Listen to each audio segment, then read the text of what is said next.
Hello everyone, কেমন আছো সবাই? আশা করি সবাই অনেক ভালো আছো। আজকে আমরা চলে এসেছি যশোরের গদখালিতে, যেখানে ফুলের রাজ্য। তোমরা অনেকেই চিনে থাকবে এটাকে ফুলের রাজ্য বলে। এটা হচ্ছে ঝিকরগাছা গদখালিতে আমরা ঈদের দিন ঘুরতে গিয়েছিলাম। সেইটার ভিডিওটাই আজকে তোমাদের সাথে শেয়ার করছি। জায়গাটা যে এতটা সুন্দর, মুখে শুনেছিলাম মানুষের যে এটা ফুলের রাজ্য, এটা যে আসলেই ফুলের রাজ্য সেটা আজ নিজ চোখে দেখতে পেলাম। আসতে আসতে পুরো তো গ্রামটাতে যখন ঢুকলাম, পুরো চারপাশে ফুল আর ফুল। আর ভিতরে যে পার্কগুলা, পুরো পার্কটা কিন্তু সতেজ তাজা ফুল দিয়ে তৈরি করা, সাজানো, ডেকোরেশন সব কিছু তাজা ফুল দিয়ে। কোনো ধরনের প্লাস্টিক বা অন্য ধরনের জিনিস ব্যবহার করে এখানে সাজানো হয়নি। আর এইদিকে দেখো, রাস্তার দুই ধারে দোকান, শুধু ফুলেরই দোকান। ফুলের রাজ্য হবে আর ফুলের দোকান হবে না, তা তো হতেই পারে না। শুধু ফুল আর ফুল, কত ফুল চাও তোমরা। আর এখানে ফুলের দামও খুবই রিজনেবল প্রাইসে।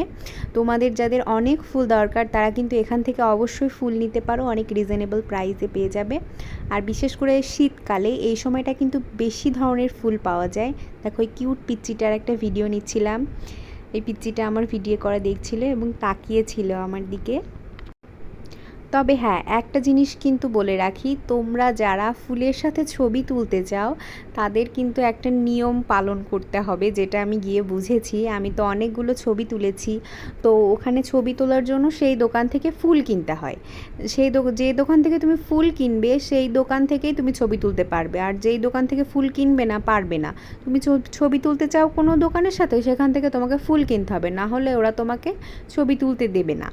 এই ধরনের আর কি নিয়ম দেখলাম। তবে এটা আমার কাছে মোটেও ভালো লাগেনি, কারণ আমরা ফুল কিনবো নিজের ইচ্ছা মতো, ছবি তুলছি, তাতে সমস্যাটা কি হচ্ছে আমি বুঝলাম না। এই নিয়ে আমার হাজব্যান্ডের সাথে তো একটা ফুলওয়ালার সাথে অনেক ঝামেলা বেঁধে গেছিলো। যাই হোক, কিছু মনে করিনি। এদিকে মেলা মতন বসেছিল একটা, যেহেতু ঈদ, আর ঈদ উপলক্ষে তো অবশ্যই মেলা বসবে। তো এখানে মেলায় বিভিন্ন ধরনের খাবার, আইসক্রিম, জিনিসপত্র বিক্রি হচ্ছিল। সবাই মাথায় ফুল দিয়ে ঘুরছিল, তবে আমি মাথার জন্য ফুল নিইনি, আমি এমনি জাস্ট 2-3টা গোলাপ ফুল নিয়েছিলাম। এখানে অনেক ধরনের খাবার, আইসক্রিম, চকলেট। আর সূর্যটা দেখো পুরা আমাদের দিকে হেলে আছে, প্রচণ্ড রোদ ছিল এই দিন। আর এখানে না 2-3টা পার্ক মতন আছে। হ্যাঁ, মানে রাস্তা জুড়ে ফুল, গ্রামের ভিতর ঢুকেই ফুল, কিন্তু 2-3টা পার্ক মতন আছে যেখানে পুরো ফুল দিয়ে ডেকোরেশন করা এবং সাজানো।